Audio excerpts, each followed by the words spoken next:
두 번 정도 주워본 적이 있는데, 한 번은 초등학생 때로 기억하는데, 부모님이 이제 예배를 드리시는 중에 아동부 예배는 먼저 끝나고 이제 부모님 예배 끝날 때까지 기다렸던 것 같아요. 저희 고향 교회에서는. 그래서 아이들이랑 이제 교회 주변에서 막 놀다가 저 앞에 10,000원짜리 한 장이 떨어져 있는 겁니다. 그때 뭐 제가 초등학생 때였으니까 뭐 100원, 200원, 한 500원 정도면은 실컷 사고 싶은 맛있는 간식거리를 학교 앞에 그 매점에서 살 수 있었던 때니까 10,000원에 제가 물욕이 올라온 거예요. 그래가지고 친구를 옆으로 발로 차버리고 달려가서 그 10,000원을 획득했습니다. 그래서 막 이 10,000원이면 내가 좋아하는 그 과자가 몇 개고 막 대체 떡볶이를 얼마큼 사 먹을 수 있고 막 너무 막 한창 기대에 부풀어 있는데 이상하게 그때쯤 되면 친구가 막 뭐라고 해야 되잖아요. 조용히 있는 겁니다. 그래서 옆을 딱 보니까 이 친구가 씩 웃으면서 40,000원을 딱 펼치는 거예요. 제가 이렇게 발로 차버리고 밀어버리고 제가 이제 주웠는데 그 친구 넘어진 거기에 40,000원이 떨어져 있던 겁니다. 근데 재밌는 거는 그 전까지 10,000원을 주었을 때 그 엄청난 행복은 온데간데 없이 사라지고 내가 40,000원을 주지 못해가지고 그 친구랑 저랑 주선 돈을 한번 계산을 해보면 제가 30,000원이 부족하잖아요. 내 잃어버린 30,000원에 대한 어떤 아픔과 박탈감 때문에 굉장히 괴로웠던. 근데 여러분 생각해 보시면은 그 10,000원은 여전히 당시 저한테는 굉장히 큰 돈이었어요. 그리고 그 10,000원이 그 친구가 40,000원을 주었다고 해서 종이 쪼가리가 되는 게 아닙니다. 그렇죠? 여전히 큰 돈인데 그 순간 저는 왜 10,000원이 주는 행복은 다 잃어버리고 내 30,000원 하면서 박탈감을 느꼈을까요? 왜 그랬을까요? 그 친구와 저를 비교했기 때문이죠. 이 비교할 때 나타나는 현상이 크게 두 가지가 있는데 첫 번째는 내가 가진 것이 아무것도 아닌 것이 됩니다. 가지지 못하는 것에 집중하게 되고요. 그러면 내가 가지고 있는 것은 아무 의미 없는 것이 되어버릴 때가 많아요. 여전히 10,000원은 큰 돈이었음에도 불구하고 10,000원을 가진 기쁨이 사라져버린 것은, 아무것도 아닌 것이 돼버린 것은 나와 그 친구를 비교했기 때문이죠. 저희 부모님이 이제 저희가 단칸방에서 시작을 해가지고 드디어 화장실이 집 안에 있는 집으로 이사를 간 때가 있었습니다. 그러니까 화장실이 늘 집 밖에 있어가지고 막 그 밤에 두려움에 떨면서 화장실 가고 막 그러다가 드디어 화장실이 집 안에 있는 집으로 이사를 가가지고 얼마나 막 기뻤는지 몰라요. 그런데 어느 날 친구 집에 놀러 갔는데 글쎄 화장실이 2개인 겁니다. 그걸 딱 경험하는 순간 우리 집에 다시 돌아와 봤는데 너무 우리 집이 비참하게 느껴지는 거죠. 그러니까 비교할 때 나타나는 아주 중요한 현상 중에 하나는 뭐냐면 내가 가지고 있는 것들이 더 이상 아무것도 아닌 것처럼 느껴진다는 거예요. 두 번째는 잘못된 가치로 나의 존재 가치를 규정한다. 잘못된 잣대로 내 존재 가치를 규정한다는 거예요. 자, 여러분, 비교는 반드시 어떤 잣대가 있어야만 가능합니다. 예를 들어서 난 저 사람보다 키가 작네 라고 하는 건 어떤 잣대로 비교하는 거죠? 키라고 하는 잣대로 비교하는 거죠. 나는 저 사람보다는 좀 잘생긴 것 같아 라고 비교한다면은 외모라고 하는 잣대로 비교하고 있는 겁니다. 그러니까 비교를 한다는 것은 반드시 내가 어떤 설정해 놓은 어떤 가치를 가지고 그 사람과 나를 비교하고 있다는 뜻이에요. 그러니까 내가 나의 어떤 존재 가치를 규정하는 무언가의 잣대를 가지고 있을 때에만 비교가 가능하다는 거죠. 제가 10,000원의 행복을 온데간데 잃어버리고 40,000원을 가진 친구를 보면서 막 불행함을 느낀 이유가 뭘까요? 내 친구보다 덜 가졌기 때문에 나는 불행해 라고 하는 잣대가 제 안에 있었던 거죠. 그러니까 나는 10,000원을 가졌지만 저 친구는 40,000원을 가지게 됐으니까 나는 불행하다라고 말하는 것은 더 많이 가져야만 행복하다라고 하는 잣대가 그 순간 작동했다는 거예요. 그러니까 이 비교라고 하는 것이 그냥 단순한 인격적인 미성숙함이라기보다는요, 결국 믿음의 문제라는 겁니다. 어떤 눈으로 나를 바라보고 있는가, 내가 가지고 있는 것들에 대해서 나는 어떻게 해석하고 있고 어떤 잣대와 기준으로 나와 타인과 내가 처한 상황을 해석하고 있는가 라는 것은 내가 무엇을 믿고 있는가, 어떤 가치를 붙잡고 있는가로 결정되기 때문에 사실은요, 비교한다는 것이야말로 어마어마한 불신앙일 수 있다는 거죠. 하나님을 주인으로 영접한다는 것은 바로 그 가치 판단의 결정권을 하나님께 내어드리는 것입니다. 내가 설정해놓은 어떤 가치와 잣대로 나를 판단하는 게 아니라 하나님께서는 나를 어떤 눈으로 바라보고 계시는가, 그리고 하나님께서는 내 인생 가운데 어떤 의미와 어떤 사명을 부여하고 계시는가, 그것으로 나를 해석하는 것이 진짜 하나님을 나의 삶의 주인으로 영접하는 것이라고 한다면, 반대로 나만이 설정해놓은 어떤 기준을 가지고 타인과 나를 비교하기 시작하고, 그래서 내가 가지고 있는 것들이 아무것도 아닌 것처럼 느껴지는 순간은 그저 인격의 미성숙함이라고 판단하기보다는요, 사실은 내 안에 진짜 하나님이 내 삶의 주인이신가를 돌아봐야 하는 사인이라고 할 수가 있는 것이죠. 자, 그래서 본문 그 어디에도 사실은 비교라는 단어를 찾아볼 수 없지만, 이 동일한 원리가 한 달란트 받은 종에게도 적용되고 있기 때문에 그 잣대를 가지고 한번 본문을 바라보았으면 좋겠어요. 너무 잘 아는 이야기이죠. 어떤 사람이 타국에 가면서 종들에게 한 사람에게는 금 5달란트를, 또 한 사람에게는 금 2달란트를, 또 한 사람에게는 금 1달란트를 맡겼습니다. 그리고 돌아봤더니 5달란트 맡겼던 종은 5달란트를 남겼고, 2달란트 맡겼던 종은 2달란트를 남겼는데, 1달란트 맡겼던 종은 그거를 땅속에 파묻어 두고 아무것도 안 했다. 이런 얘기가 이제 마태복음 25장에 등장하죠. 주인이 돌아와서 결산할 때 그는 이렇게 말합니다. 우리 좀 전에 같이 읽었는데 한 번 더 읽어볼게요. 24절, 25절 함께 읽습니다. 시작.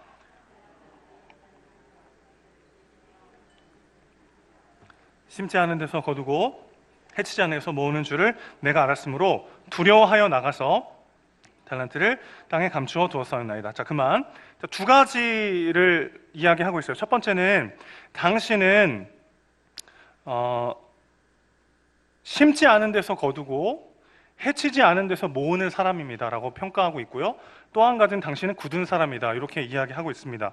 자, 종은 지금 주인을 어떤 사람으로 이해하고 있나요? 이게 이 본문의 핵심인데, 첫 번째는 심지 않은 데서 거두고 해치지 않은 데서 모으는 사람, 돌려 말하면 당신은 나한테 주는 게 없습니다 라고 말하고 있는 거죠.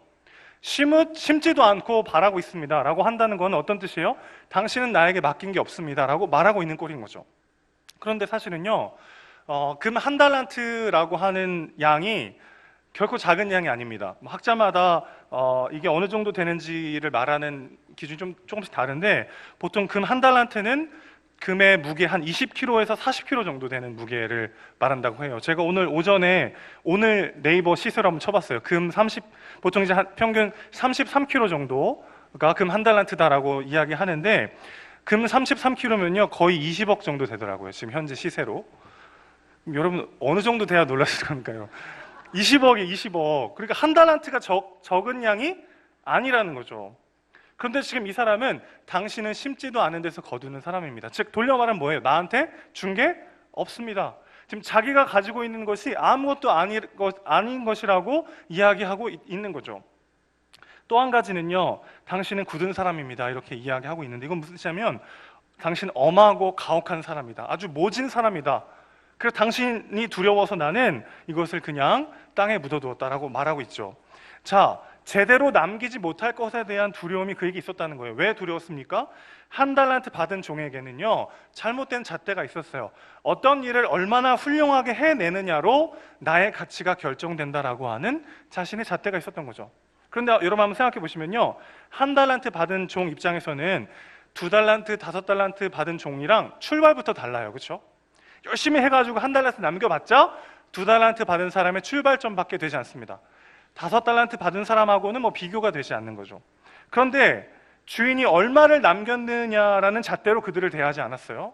근데 이 1달란트 받은 종은요, 내가 이걸 가지고 어떻게 하느냐, 어떤 성과를 내고 어떤 성취를 내느냐로 주인이 나를 대할 것이다 라고 착각하고 있는 거죠. 자, 아까 비교할 때 우리가 두 가지를 살펴봤습니다. 첫 번째는 내가 가지고 있는 것들이 아무것도 아닌 것처럼 느껴진다고 했어요, 비교하는 순간. 또 한 가지는요, 나만의 어떤 잣대로 비교를 한다는 거죠. 그러니까 지금 1달란트 받은 종이 정확히 그 행동을 하고 있는 겁니다. 나한테 당신이 준 게 없습니다. 당신은 심지도 않은 데서 거둔 자 아닙니까? 나에게 준 것이 아무것도 없습니다. 자기가 받은 1달란트라고 하는 양이 어마어마하게 큰 양임에도 불구하고 받은 것이 없다라고 이야기하고 있고요. 또 한 가지는 주인을 아주 가혹한 사람으로, 굳은 사람으로 표현하면서 내가 어떻게 이 달란트를 가지고 어떤 성취와 성공을 거두냐에 따라서 당신이 나를 어떻게 대우할지가 달라지기 때문에 그것이 너무 두려워서 나는 아무것도 할 수 없었습니다라고 이야기하고 있는 거죠. 복잡하게 얘기했지만 한마디로 이 1달란트 받은 종에게 어떤 일이 일어난 겁니까? 비교하고 있는 거죠.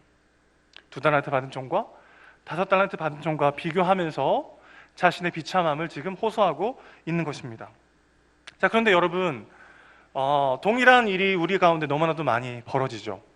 어떤 누군가와 나를 비교하면서, 어떤 사람과 나를 비교하면서 때로는 우월감을 느끼기도 하고 때로는 열등감을 느끼기도 할 때가 참 많이 있습니다. 그럴 때요, 우리에게도 동일한 일이 벌어져요. 내게 있는 것이 아무것도 아닌 것 같아요. 그리고 가만히 살펴보면 내가 아주 중요하게 생각하는 나만의 잣대를 가지고 그 사람과 나를 비교하고 있다는 거죠.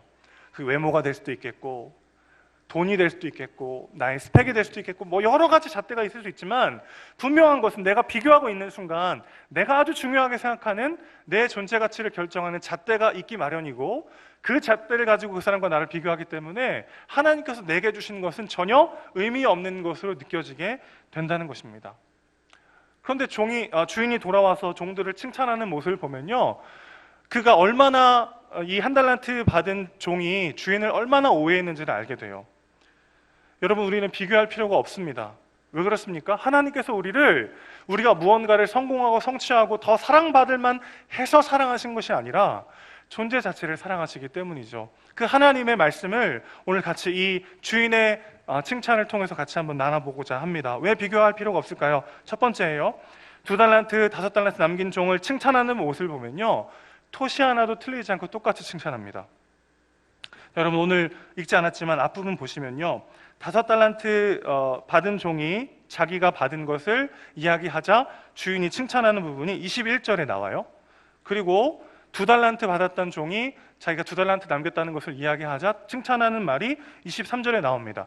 우리 남성분들은 21절을, 여성분들은 23절을 같이 한번 읽어볼게요. 동시에 함께 읽습니다. 시작.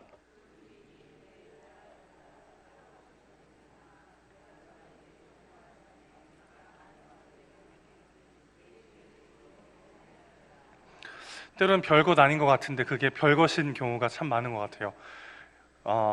제가 신대원 들어갔을 때 굉장히 큰 열등감을 느낀 적이 있습니다. 왜냐면 시골 교회에서 혼자 이렇게 신앙생활할 때는 저는 제가 하나님 제일 사랑하는 줄 알았고, 제가 제일 믿음이 좋은 사람인 줄 알았는데 저 같은 사람이 1,500명이 있는 거예요. 저보다 더 뛰어난 사람들이. 그래서 1,500명이나 되는 전도사님들과 함께 입학 예배, 개강 예배를 드리는데 그들의 찬송과 기도 소리에 압도돼가지고요, 제가 그날 밤에 기숙사에 올라가서 얼마나 울었는지 몰라요. 나 진짜 우물한 개구리였구나. 그때부터 막 다른 사람과 나를 비교하면서 엄청난 열등감에 시달린 적이 있었습니다. 여러분, 우리는요, 나와 다른 세상에 사는 사람들과 나를 비교하지 않더라고요.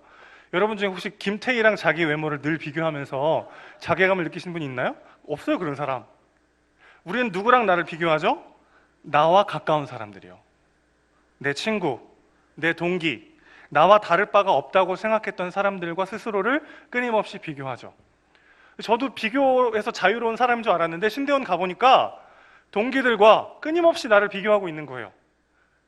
저 사람은 미국에서 살다 와가지고 막 영어를 너무 잘하고, 막 어떤 사람은 철학 박사학위를 받고 온 사람이 있고, 막 저런 사람들이 왜 목회한다고 저렇게 난리나, 그런 마음이 들기도 하고, 막 그런 열등감이 막 올라오는 거죠. 그러다가 마태복음 25장을 보다가 이 5달란트 받은 종과 2달란트 받은 종을 칭찬하시는 대목을 딱 읽는데, 정말 그 하나님이 저에게 주시는 정말 그 놀라운 말씀이었어요. 토시 하나도 틀리지 않고 그들을 칭찬한다는 게 저에겐 충격이었습니다. 왜냐면요, 여러분, 세상의 잣대로 이야기해보면요, 2달란트 남긴 종은 잘했다 이렇게 칭찬한다면 5달란트 남긴 종 어떻게 칭찬합니까? 잘했다, 잘했다 이렇게 해야 되는 게 맞잖아요. 그런데 오늘 주인은 2달란트 남긴 종과 5달란트 남긴 종을 똑같이 칭찬하고 있다는 거예요. 토시 하나도 틀리지 않고요. 그냥 번역 성경만 그런가 해서 제가 그날 신대원 그 기숙사에서 원문을 찾아봤습니다. 근데 똑같아요, 원문도. 왜냐하면 하나님은요, 우리의 성과나 성취를 칭찬하시는 것이 아니라 그 사람의 존재를 칭찬하시기 때문에 그렇습니다. 그럼 뭐라고 칭찬하세요? 착하고 충성된 종이요. 5달란트 남긴 종이요. 2달란트 남긴 종이요. 이렇게 하지 않으시고 착하고 충성됨을 칭찬하셨다는 거예요. 내가 얼마나 많은 일을 이뤘고, 얼마나 사랑스럽고, 얼마나 성공한 사람이고, 얼마나 뛰어난 사람이냐 보다 더 중요한 것은 하나님은 우리의 존재 자체를 바라보신다는 것입니다. 나의 존재 자체를 용납하신다는 거예요. 나 자신을 있는 모습 그대로 사랑하신다는 것입니다. 착하고 충성됨을 칭찬하시면서 하나님은 신실하게 주님이 맡겨주신 사명을 감당할 때 그 성취와 결과와 상관없이 칭찬하신다는 거죠. 하나님은 우리의 존재 자체를 있는 모습 그대로 받으신다는 것입니다. 그렇다면 나는 나보다 더 뛰어난 성공이나 성취를 이룬 사람과 나를 비교하면서 절망할 필요가 없다는 거죠. 하나님 보시기에 그 사람과 나는 토시 하나도 틀리지 않고 똑같이 칭찬받을 만한 그런 존재이기 때문에 그렇습니다. 두 번째예요. 이 주인이 뭐라고 말합니까? 착하고 충성된 종이여 잘하였도다. 네가 적은 일에 충성했으니. 여러분, 하나님께는 5달란트를 남긴 것도 적은 일이고 2달란트 남긴 것도 적은 일이에요. 전 이게 얼마나 큰 위로가 되는지 모르겠어요. 여러분 빌 게이츠도 하나님 앞에서는 거지죠. 솔로몬도 하나님 앞에서는 바보 천치입니다. 누가 감히 하나님 앞에 하나님 저 어마어마한 일을 감당했으니까 저 더 칭찬해 주세요 라고 누가 말할 수 있을까요? 그 누구도, 우리 중에 그 누구도 하나님 앞에서 하나님 저는 하나님께 용납받고 칭찬받고 인정받을 만큼 어마어마한 일을 했습니다 라고 말할 수 있는 사람은 아무도 없죠. 하나님 보시기엔 다 적은 일이라는 거예요.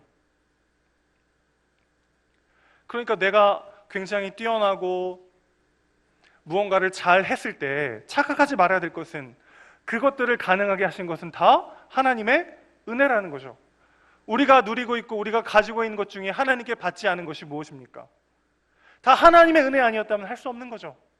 반대로 얘기하자면요, 나보다 훨씬 더 뛰어난 사람을 바라보면서 그 사람에게 자괴감을 느낄 필요 없는 것은요, 그것 다 하나님 주신 것이고 하나님 보시기에 다 작은 일이라는 거죠. 그렇기 때문에 우리는 그 사람들과 나를 비교할 필요가 없고 때로는 나보다 못난 사람들에게 얄팍한 우월감을 느낄 필요가 없다는 거죠. 그래서는 안 된다는 겁니다. 그 모든 것이 다 하나님의 은혜가 아니었다면 할 수 없는 일이었고 하나님 보시기에 적은 일이기 때문에. 마지막 세 번째예요. 주인이 이렇게 말합니다. 적은 일에 충성하였으니 이제 많은 것을 너에게 맡길 것이다. 내 주인의 즐거움에 참여할지어다. 자, 적은 일에 충성했다라는 것과 지금 그렇기 때문에 이제 너에게 많은 것을 맡길 것이니 내 주인의 즐거움에 참여할 것이다, 이렇게 이야기하는데, 많은 것 그리고 주인의 즐거움에 참여한다는 건 어떤 뜻일까요? 오늘 본문을 가지고서는 쉽게 알 수 없지만 마태복음 25장 전체를 바라볼 때 우리는 이 마태복음 25장이 하나님 나라에 대한 이야기라는 것을 알게 됩니다. 마태복음 25장에 어떤 이야기가 나오죠? 열처녀 비유가 나오고 오늘 본문 뒤에는 양과 염소 이야기가 나옵니다. 그러니까 혼인잔치로 표현되기도 하고 영광의 보좌에 앉는 것으로 표현되긴 하지만 결국 다 뭐에 대한 이야기죠? 하나님 나라에 대한 이야기예요. 그러니까 결국 우리가 장차 이 땅에 도래할 하나님 나라에서 맡게 될 그 영광, 하나님의 자녀요 상속자로 온전히 성화되고 영화되어 하나님의 영광스러운 보좌 우편에 앉아 함께 왕노릇할 그날을 바라볼 때 이 땅에서 일이 너무나도 적은 일이 된다는 거죠.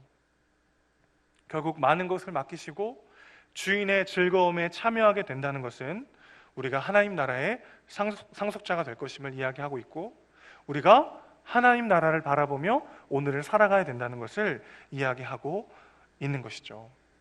자, 그러니까 비교할 때 아주 중요한 것은 내가 어떤 굉장히 중요한 잣대로 그 잣대를 근거해서 그 사람과 나를 비교하고 있다는 건데, 그 잣대라고 하는 것이 나를 규정하기엔 너무나도 초라하고 부족한 잣대라는 거죠. 우리는 하나님의 자녀요 하나님 나라의 상속자로 이 땅 가운데 있기 때문에 우리가 아무리 큰 일을 이뤘다 해도 그때의 영광과 그때의 아름다운 삶을 생각할 때 적은 일에 불과하다는 것입니다. 작은 일에 불과하다는 거죠. 그렇기 때문에 우리는 더 많은 것 그리고 주인의 즐거움에 참여하는 그 하나님 나라에서의 영광을 바라보며 오늘 하루를 살아낼 수 있어야 한다는 것입니다. 그렇다면 오늘 결국 결론은 뭘까요? 나는 나 자신을 그리고 다른 사람을 또 나의 자녀들을 내가 처한 현실과 상황을 어떤 잣대로 바라보고 있는가, 어떤 기준으로 평가하고 있는가, 이것이 너무나도 중요하다고 할 수가 있겠습니다. 이것이 결국 또 하나의 신앙생활의 핵심이라고 할 수 있죠.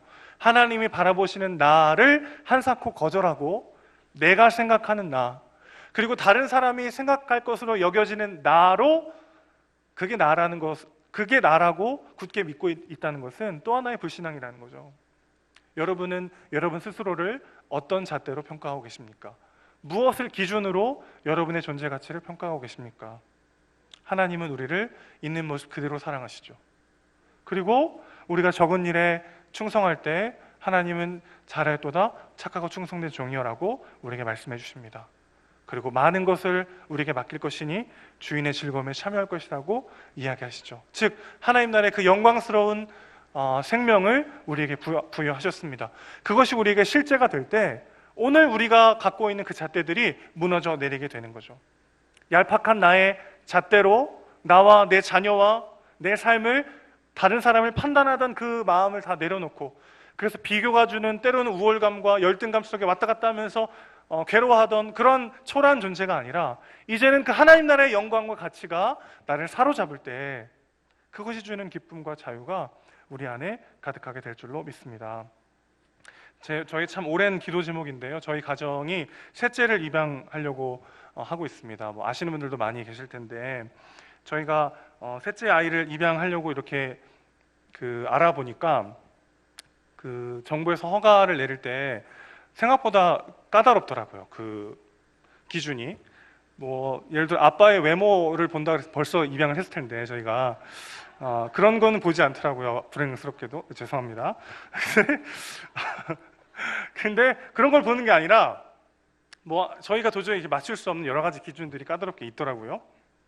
그런데 제가 올 한 해 이렇게 들으면서 뭔가 이렇게 조급함이 몰려왔어요. 그래서 저희 아내한테 이렇게 말했습니다. 뭐 가슴으로 낳던 배로 낳던 하나님이 생명을 주시는 건데 올해 안에는 좀 결정하면 좋겠다. 그렇게 저희 아내랑 얘기를 했어요. 그 이유가 뭐였냐면은 이제 개척이 점점 다가오니까요. 제 안에 그런 마음이 있었습니다. 개척했을 때 그때 사모가 계속 애 키우고 있고 그러면 안 되지 않을까? 물론 아이를 키우고 이런 일이 너무 굉장히 귀한 일이고 좋은 일이죠. 근데 개척을 시작했을 때는 그거보다는 같이 기도하고 합심해서 열심히 사역해야 되지 않을까? 그런 마음이 있어가지고 개척하기 전에 먼저 좀 아이를 키워놓고 어린이집을 보낼 정도로는 키워놓고 그러고 나서 개척해야 되지 않을까라는 생각이 제 안에 있더라고요. 그래가지고 어떻게든 올해 안에는 배로 낳던 가슴으로 낳던 결정을 해야겠다. 그런 생각을 했어요. 그런데 여러 가지 뭐 상황과 환경이 참 맞지 않아서 뭐가 맞는 걸까? 그런 결정을 해놓고도 마음이 편치 않더라고요. 그럴 때는 보통 하나님 뜻이 아닌 경우가 많잖아요. 그 마음 편치 않고 대체 어떻게 방법이 없으니까 어떻게 해야 되나 정말 그냥 셋째를 뭐 입양하는 걸 다 그냥 취소해야 될까? 낳지 말아야 될까? 어떻게 해야 될까? 막 너무 막 방법이 없는 겁니다. 그러다가 지난 월요일에 저희 아내랑 같이 이야기하는데 저희 아내가 어떤 기사를 보고 저한테 얘기를 해줬어요. 박시은이라고 하는 배우가 있는데 이 두 부부가 다 큰 성인 아이를 입양을 했더라고요. 그러면서 그 박시은이라는 배우가 이런 얘기를 했습니다. 자기 나이가 40인데 저는 아직도 엄마가 필요합니다. 엄마는 40이 되건 50이 되건 늘 필요한 거 아닌가요? 이런 이야기를 하는데 제가 망치로 한 대 두드려 맞은 듯한 느낌이 들었어요. 제가 늘 뭐 설교를 하거나 양육을 하거나 뭐 신방을 할 때 하나님이 정하신 때에 하나님이 정하신 방법으로 하는 것이 진짜 중요하다라는 걸 늘 말했는데 저는 개척에 있어서는요 하나님이 가라 하시면 가고 멈추라 하시면 멈추고 하나님이 가라 하시는 때에 하나님이 함께 보내주신 사람들과 하나님이 하라고 하신 방법으로 할 준비가 돼 있어요. 그런데 입양만큼은 내 마음대로 해야 된다고 생각한 거예요. 입양만큼은 내가 정한 때와 내가 정한 방법으로 해야 된다라고 생각하고 있었던 거죠. 왜 그럴까? 곰곰이 고민해봤습니다. 제 안에 이런 잣대가 있더라고요. 개척해서 성공해야 내가 가치 있는 인생이다라고 하는 저만의 잣대가 제 안에 있는 거예요. 깜짝 놀랐습니다. 언제부터 이런 잣대가 생겼는지. 그러니까 그거에 방해가 될 것 같으니까요. 셋째를 입양하는 일이 이게 굉장히 저희 부부와 저희 가정에 주신 놀라운 사명이고 너무 감격스럽고 정말 감사한 일이었는데 그게 또 다른 사명과 또 다른 아주 중요한 저만의 잣대와 부딪히니까 이게 방해로 느껴지는 거예요. 우리가 이런 실수를 할 때가 너무 많다는 거죠. 우리는 분명히 하나님을 믿어요. 그리고 하나님께서 내 인생의 주인이심을 고백할 때가 있지만 어떤 한 영역에서는 여전히 내가 세워놓은 잣대로 내 시간과 방법으로 무언가가 이루어지기를 바라는 마음이 우리 안에 다 있더라는 겁니다. 그게 우리를 끊임없이 누군가와 나를 비교하게 만들고 때로는 열등감에, 때로는 얄팍함, 우월감에 이리저리 흔들리는 초라한 인생으로 만들어 버린다는 거죠. 나는 나 자신을, 내 자녀를 어떤 잣대와 어떤 눈으로 바라보고 있는가, 거기에 우리 신앙의 핵심이 들어있다는 거예요. 내 생각에는 내 자녀가 이렇게 자라줬으면 하는 마음이 있을 수 있겠고, 내 생각에는 내 인생이 적어도 이 정도의 성취와 성공과 이 정도는 이뤄야 가치 있는 인생이라고 여기는 나만의 잣대가 다 있다는 거죠. 그 잣대를 내려놓는 것이 진짜 하나님을 내 삶의 주인으로 영접하는 모습이라는 것입니다. 아무리 좋은 일도 그것이 내 시간과 내 방법이라고 하는 나만의 잣대로 굳어지는 순간 그건 또 다른 방식의 우상숭배인 거죠. 그것마저도 내려놓을 때 우리는 진짜 비교로부터 자유할 수 있는 거죠. 여러분은 여러분 자신을 어떤 잣대로 바라보고 계십니까? 그리고 여러분의 자녀를요, 어떤 잣대로 바라보고 계십니까? 저도 아빠지만 참 부끄럽습니다. 저는 만약에 저희 아이가 학교에서 누군가에게 맞고 왔다고 하면은 너그러운 마음으로 안아주면서 위로해 줄 수 있을 것 같아요. 근데 만약에 누군가를 때리고 왔다고 하면 참지 못할 것 같아요. 너무 화가 날 것 같습니다. 저 안에 이런 기준이 있는 거죠. 나는 다른 사람을 사랑하고 섬기는 사람이지 다른 사람에게 피해를 끼치는 사람이 아니야 라고 하는 나만의 잣대가 있는 거예요. 그 잣대를 가지고 아이를 바라볼 때 그 아이 있는 모습 그대로 용납하기보다는요, 내 잣대를 가지고 끊임없이 그 아이를 비교하기 시작하는 거죠. 다른 사람과. 다른 아이들은 저런데 왜 내 아이는 이럴까? 다른 사람은 저런데 나는 왜 이럴까라고 하는 끊임없이 비교라고 하는 늪 속으로 빠져들게 되는 것이죠.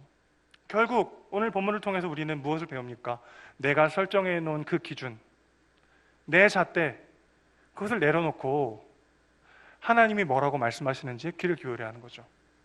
한 달란트 받은 종이 주인을 끊임없이 오해하면서 더 큰 비교와 열등감과 두려움에 빠져버릴 수밖에 없었던 것처럼요, 우리는 우리가 설정해 놓은 기준과 잣대를 가지고 하나님도 해석하고 나도 해석하고 내 자녀와 다른 사람들을 바라보기 때문에 끊임없이 비교의 늪에 빠질 수밖에 없다는 거죠. 그러나 그것들을 담대히 내려놓고 하나님께서 무엇라고 말하고 계시는가, 오늘 지금 여기에서 하나님은 뭐라고 말씀하고 계시는가를 집중할 때 우리는 비로소 비교로부터 자유하고 있는 모습 그대로 나를 사랑하시고 용납하시는 하나님의 사랑을 누리게 될 줄로 믿습니다. 그렇게 하나님의 눈으로 나를 바라보고 나의 잣대, 나의 기준을 내려놓고 하나님의 말씀 안에 나를 발견하고, 그래서 주님 주시는 진정한 자유와 기쁨을 한없이 누리는 저와 여러분 되기를 소원합니다. 아멘. 기도하겠습니다.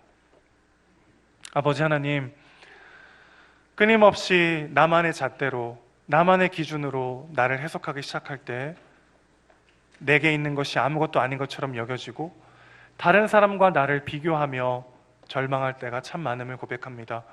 그 기준을 내려놓게 하시고 하나님은 나를, 내 자녀를, 내 삶을 어떻게 바라보고 계시는가, 하나님의 때와 하나님의 방법 앞에 온전히 순종하며 나아가는 우리의 삶이 될 수 있도록 주여 도와주시옵소서.